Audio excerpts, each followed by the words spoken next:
Hey everybody, this is my 40-gallon waterfall tank, and tonight I just did a water change instead of a water top-off, and so I want to talk a little bit about the reasons why we might prefer one over the other. I've heard a lot of comments over the years. Some people say that topping off your tank is bad, other people say that it's fine to do, and so we're going to get to the bottom of whether it is okay or whether it's bad or not.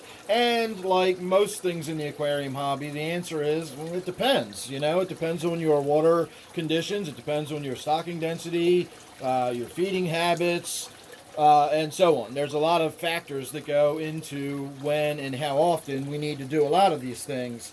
So the reason there is any discussion at all about doing top-offs is the simple fact that when water evaporates out of your tank, it travels light. It doesn't take anything with it, and everything that's in your tank, all the dissolved solids, stay behind. So whether that's dissolved calcium and magnesium or other mineral salts, whether that's nitrates, it's potassium, it's bacterial loads, all of that stuff stays behind. And so as the water leaves your tank, that amount per volume of water becomes more and more concentrated. So if we do a top off, and for the sake of getting this conversation started, we're going to assume we're topping off with RO water or very pure water. So we're not adding anything to the tank at this point. We're just adding pure water back to the tank.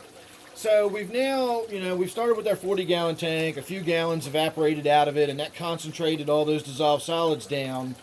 But we now just topped it back off with nice pure water, and we've brought the tank back up to full level. So surely we've just brought everything back to the way it was.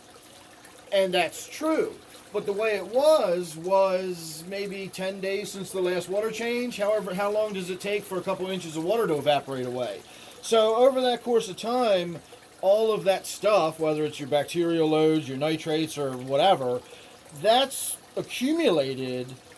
And so while you might have topped your tank off and just brought it back to those levels, that's still a level that's accumulating. So another week or two goes by and the water level's down low again. You've still had all that stuff building up in your tank. You're never removing it. And that's the important thing about doing the water change is you have to remove all of that stuff from the tank and then replace that water with fresh water. Allowing it to evaporate out of the tank is not allowing any of the stuff in the tank. The whole reason we do water changes is to get those dissolved solids out. The evaporation process doesn't remove a single one of those dissolved solids, not one. So doing a water change is necessary to remove the dissolved solids, not just the water. So if we relied solely on top-offs, again, we'll just use nitrates for a simple example. The nitrate level in the tank will get higher and higher and higher and higher, and eventually you would start running into issues. You can't just top off a tank forever and let those dissolved solids continue to build up. So now, there's also the scenario of what's in your water. I have fairly pure water. There's very little in it. It does run through a fairly complicated system, and the end result is that I've got water that's got 0 degrees hardness, no carbonate hardness, no nothing in it. I've got about 200-ish parts per million of sodium ions, and that's it. My water has almost nothing in it. And so when I'm doing a top off, I don't really need to worry about doing any kind of special water or anything like that. I just use my water and I do a top off and it's fine. In fact, I use my groundwater because my groundwater has slightly more dissolved solids in it. I want to have a little bit of mineralization in my water. And so in my case, I actually use groundwater without running it through my filtration system. And that's fine because there's so little in my water. If you've got really hard water that's got a lot of calcium, iron, magnesium in it, well, now every time you do a top off, you're putting a lot more hardness into the tank. And that is going to accumulate fairly quickly. So under those circumstances, you can get away with a top off or two between water changes. That's no big deal. But you certainly can't go long periods of time without dramatically affecting the chemistry in your tank. So again, in my case, with the very low dissolved solids in my water, I can probably get away with it a little longer, but you still have to do the water change once in a while.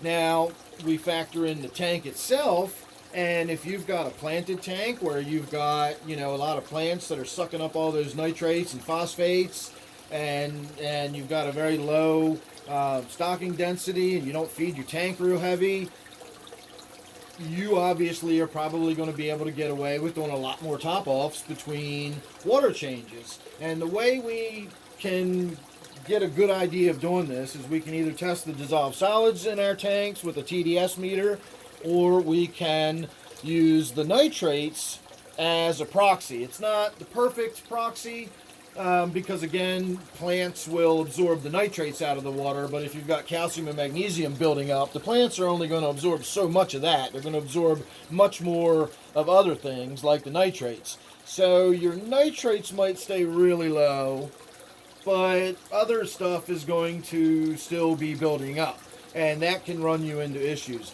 But generally speaking, the nitrate test is the proxy test that we use to decide, is it time to really do a water change, or can I get away with just topping the tank off again? And usually the rule of thumb is around 40 parts per million. If you're getting up into that area, I personally don't think you need to worry about it that much. But if we're getting up to 40 parts per million and you've already done a few top-offs and you're trying to decide, go ahead and do a water change. You've put it off enough times now that if it's up that high after 3 or 4 top-offs, just go ahead and do your water change. And that's the general rule of thumb that I go by, is almost anybody can get by with a few top-offs between water changes. So if that's your concern, is it okay to just do a couple of top-offs? Almost probably yes. No matter what your circumstances are, you can probably get away with putting a gallon or 2 of water back in the tank every now and again between water changes.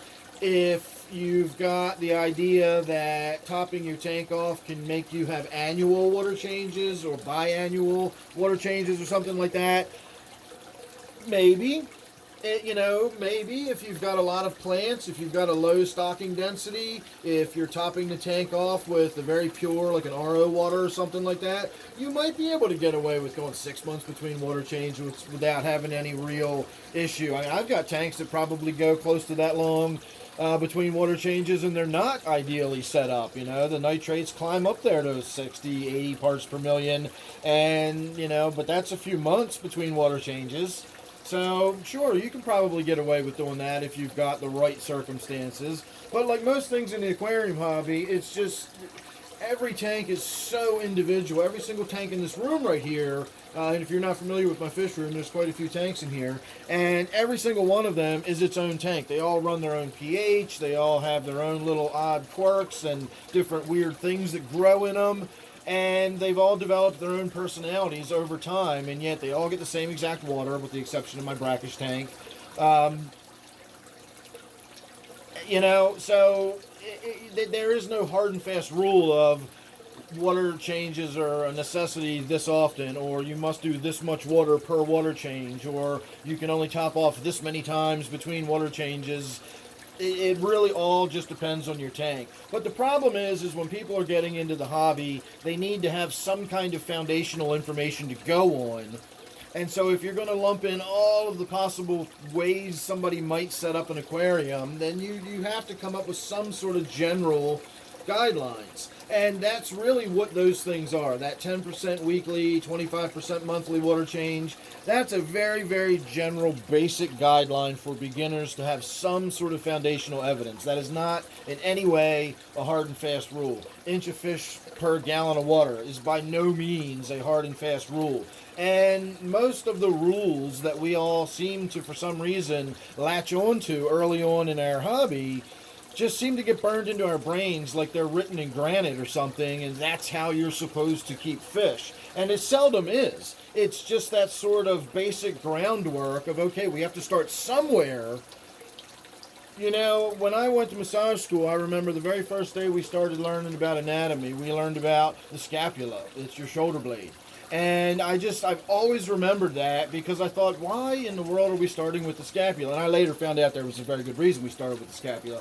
But in my mind, my first thought was, well, why not? You got to pick something to start with. You have to have some kind of foundational basis of your information, and then you can learn from there and expand from there. And that's what all of that, topping off your tank is can be dangerous and all that. It's that generalized information, and as long as we take things within reason, you probably don't have to worry about doing any kind of top offs a few times between water changes. So there's that. I don't really think I have anything else to say about it, so I'm going to say thanks for watching this one. Make sure you're subscribed. Don't forget, this one here is my 40-gallon waterfall tank, and I will see you real soon in the next one. Thanks again.